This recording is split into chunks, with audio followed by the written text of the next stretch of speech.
So to start the keynote speech session today, I would like to invite Professor Dr. Jack Miller on the stage for his speech. That's right.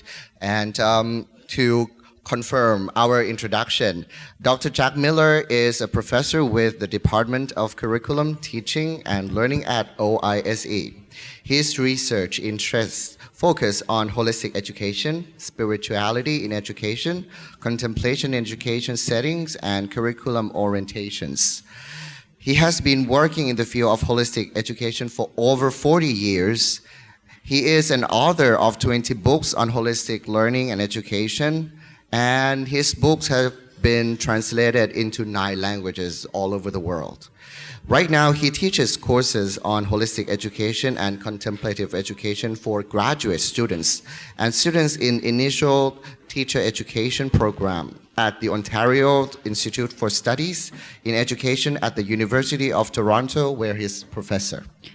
Or in a nutshell, he is the international guru in the holistic education. So please give a support for Professor Dr. Jack Miller. Thank you very much, and thank you for facilitating this whole process, because I was here 4 years ago, and they facilitated the workshop at that time, so I was so glad to see them again. Let's have a round of a hand for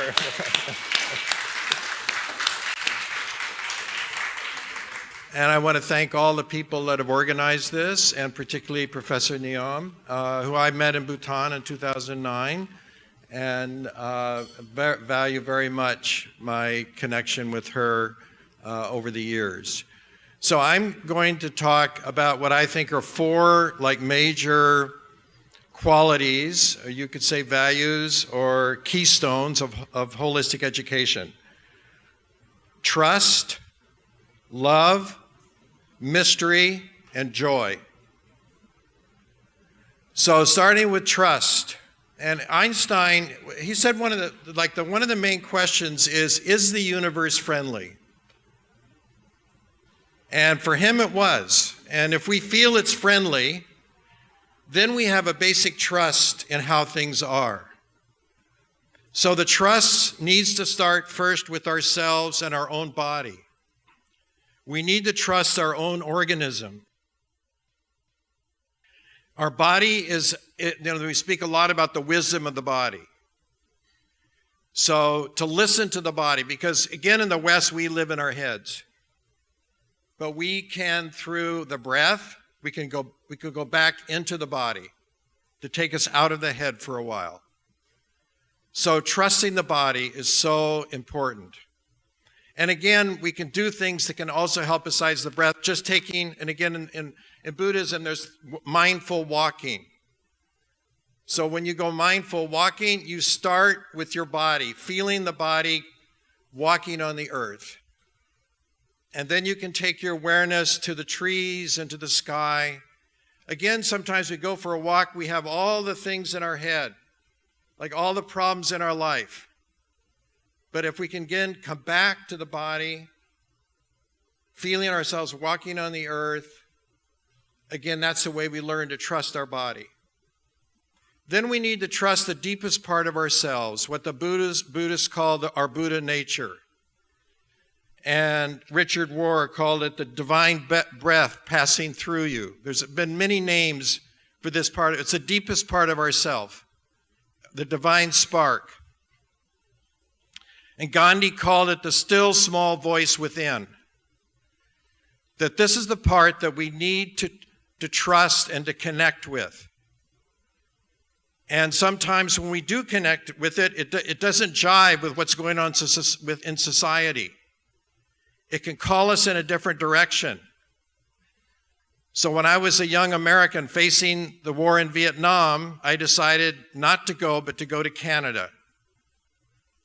And that was a very difficult decision. But in our lives, we are called sometimes to, again, to listen to that deeper part of ourselves. And finally, to trust the earth. And Alan Watts said that nature is something you must trust. The birds, the bees, the flowers, the mountains and clouds, and also inside nature, human nature.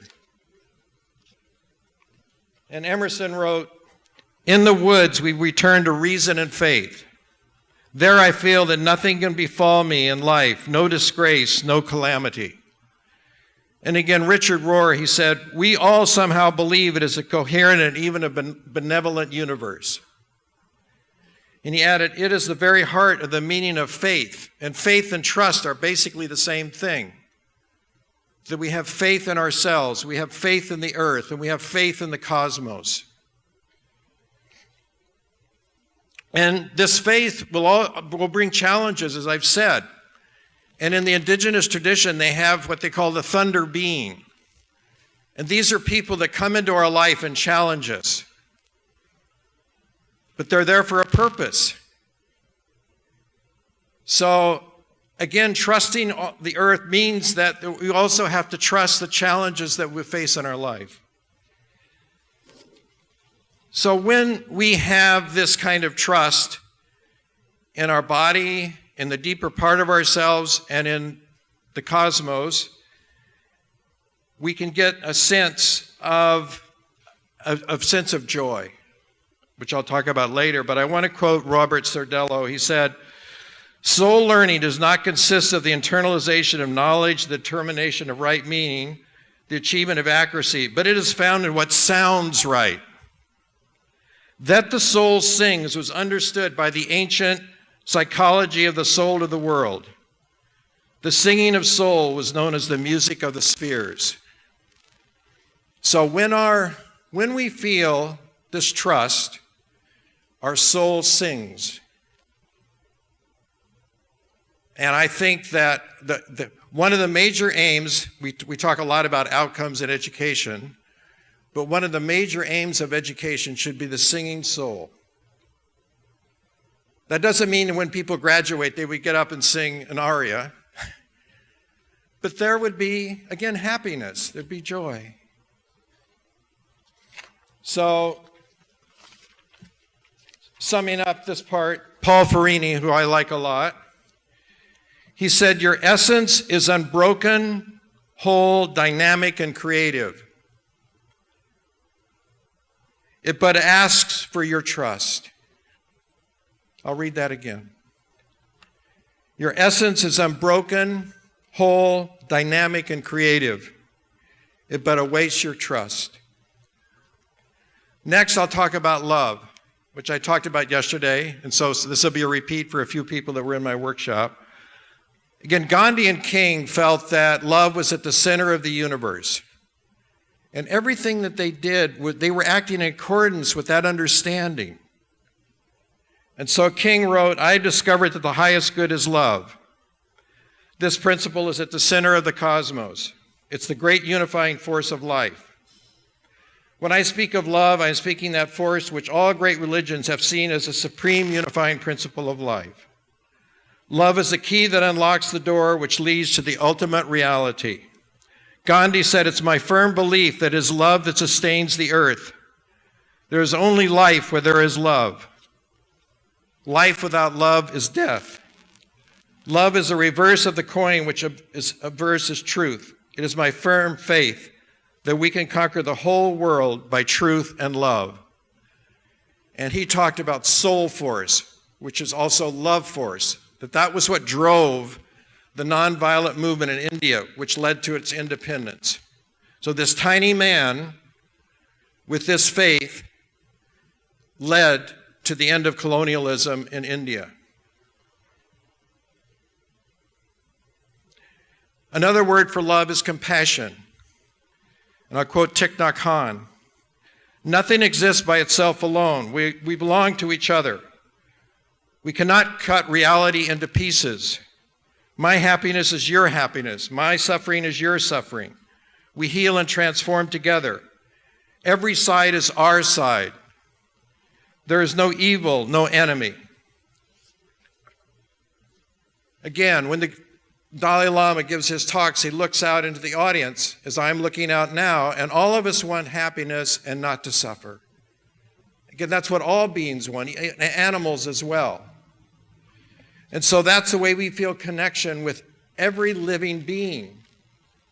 And as I said yesterday, if we are a parent and we have children, we feel infinite compassion for our children, but we also realize that there are other parents who feel the same.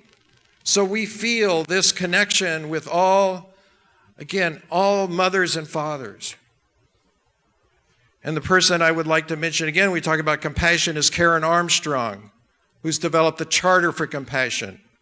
And I urge you to go and Google the Charter for Compassion and sign it. And there are compassionate schools and there are compassionate cities that have been inspired by her work. And there are many forms of love that I talked about yesterday, but I'm just going to talk now about self-love, because in a way it's the most difficult love in a way. Because in a lot of places it's not good to talk about loving yourself. But what I'm talking about here is not self-esteem. What I'm talking about is that I think it's natural for us to love all creation. And if we love all creation, we are part of creation. So that means that we love ourselves as well. We're not less than that. We're not less than creation. Also, we're not more. We're part of the whole. And again, human beings get very confused about their role. Like animals have no problem. A dog knows it's a dog. It's not confused about that. But our dilemma, if you will, is confusion. Who are we? And what do we do with this life? And Emerson wrote once, he looked out on the outside of his house, and a rose is just a rose. It's perfect. And whether it's a bud or it's a rose or it dies. But then he says, but man postpones or remembers. He does not live in the present, but with a reverted eye laments the past, or heedless riches that surround him and stand on tiptoe to foresee the future. He cannot be happy and strong until he lives with nature in the present above time. And his first book was Nature, which is a song to nature, beautiful little book. And he writes, the tradesman, the attorney, they come out of the din and the draft of the street, and they see the sky and the woods, and is a man again. The eternal calm, he finds himself. And Catherine Gildner, who's a Canadian novelist, she wrote, when she was in Wales, she said, she saw the color green had infinite variations. Streams meandered through the forest and were so clear you could see the forest perfectly reflected in them. And then suddenly she said, I saw the world was charged with the grandeur of God. And for the first time I'd seen that God as separate from organized religions. So she saw divinity in all creation. And then the way we love ourselves again in nature is we see how nature changes. So Ding Ming Diao said, just as a flower grows through stages, it's a bud, it opens, it blooms, it pollinates, it withers, the fruit falls. Each of us goes through obvious stages of birth and death. So our identities unfold and bloom.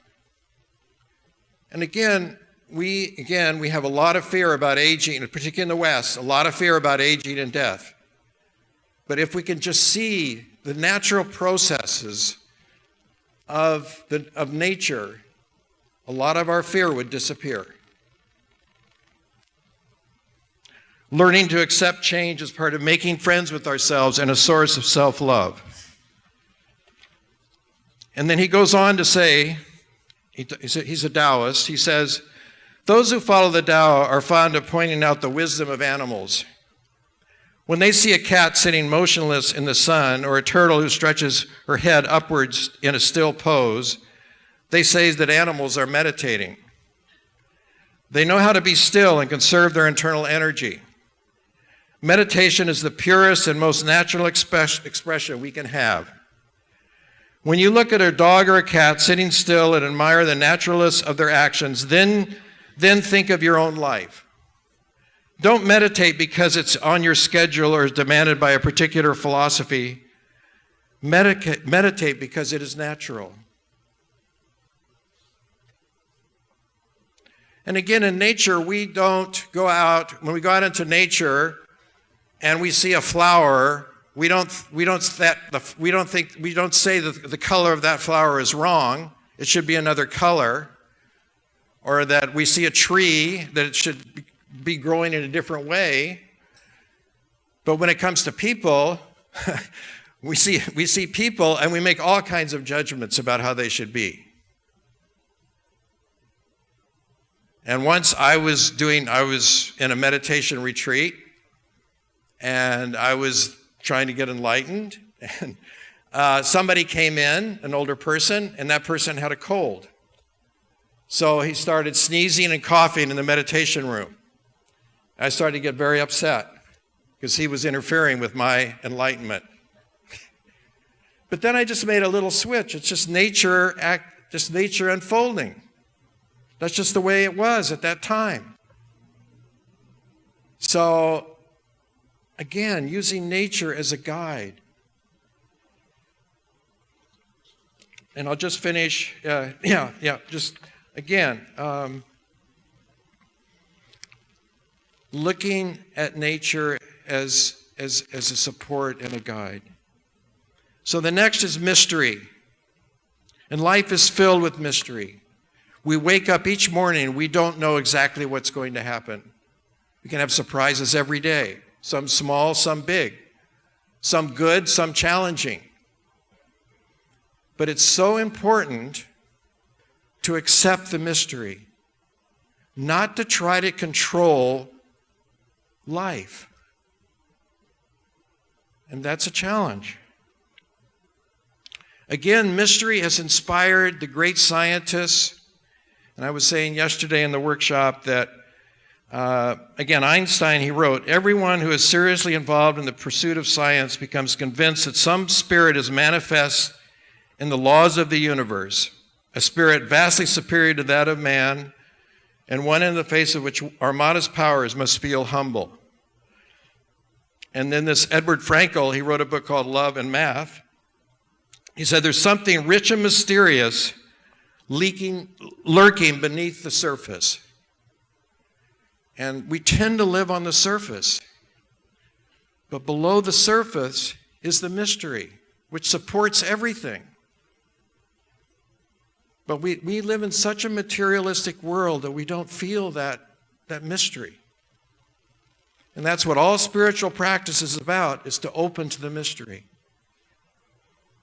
And mystery exists within each human being. And that part that I talked about earlier, the Buddha nature, the divine breath that goes through you, that's the mystery within each of us. So as a teacher, we have to respect the mystery in each child. That's your ultimate kind of role as a teacher. Because again, students and surprises. They may not be doing well in subject, and all at once they draw something very beautiful. Or they write something very beautiful.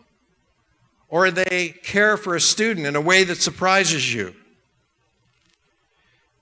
And I had a wonderful paper written by one of my students a year ago.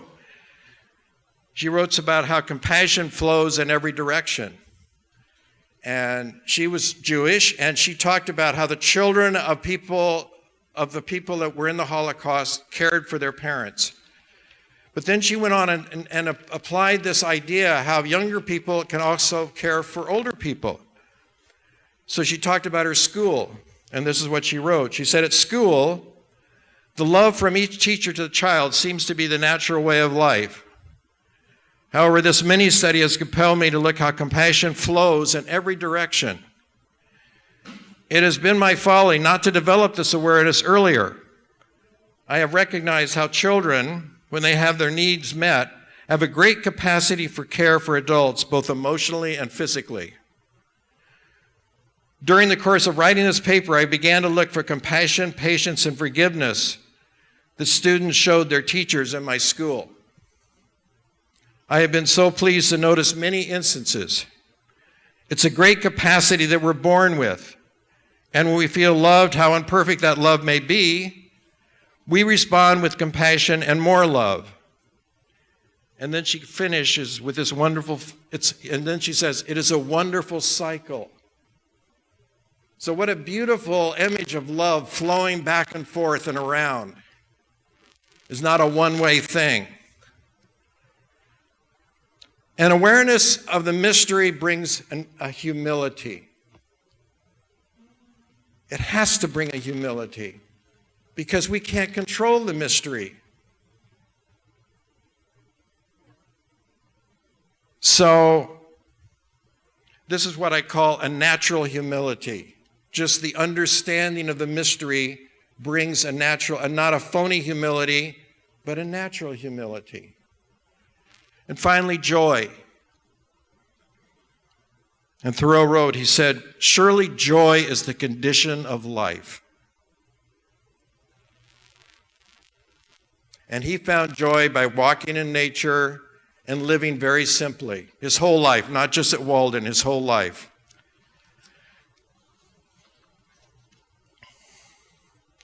And I recently read a book called The Book of Joy, which is it's about when the Dalai Lama met with the Christian Desmond Tutu, and they spent several days together where the Dalai Lama lives. And they shared so much, even though they come from different religious traditions. And again, some people are born with a deep sense of joy, but most of us have to cultivate it. And so they had, at the end of the book, they had the practices of joy, things that you can do to live a more joyful life. And joy is the deepest level of happiness. It's deeper than happiness. And so some of the things they mentioned, again, were just simple things like meditation, the breath. And the breath is such, again, there's one monk who talks about the beautiful breath. That is our source of life. And so many spiritual traditions start somehow with the breath. And it's so important to breathe down here, not up here. The deeper you can breathe, the deeper your connection. So the breath. But then they talked about so many other things that you can do, mainly being in community and taking care of others. And they cited research that people who talk about themselves a lot end up not being as healthy as people who are involved with others, which seems like a natural thing that we would understand. So just finishing, I'm going to talk about the 4 immeasurables that are in Buddhism, because they go beyond Buddhism, these concepts. The first one is loving kindness. Loving kindness is when we extend wishes of well-being to ourselves and to others. And I start every class with sending thoughts of wellness to first ourselves, and then to family, and then to friends, and then to people that we are challenged by, and then finally to the cosmos. And then compassion. I talked about compassion, which is understanding and connecting with the suffering of others and doing what we can to relieve suffering. And then sympathetic joy. Sympathetic joy is when we rejoice in the happiness of others. That's a tough one, particularly if you don't like somebody. Not easy to rejoice in their happiness.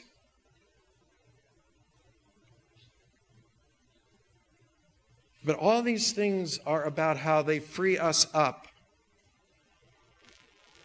Not just about them, it's how it frees us up. And how it, quote, liberates us. And finally, equanimity. Equanimity is a steadiness of mind that allows us to face the ups and downs of life. So loving kindness, compassion, sympathetic joy, and equanimity.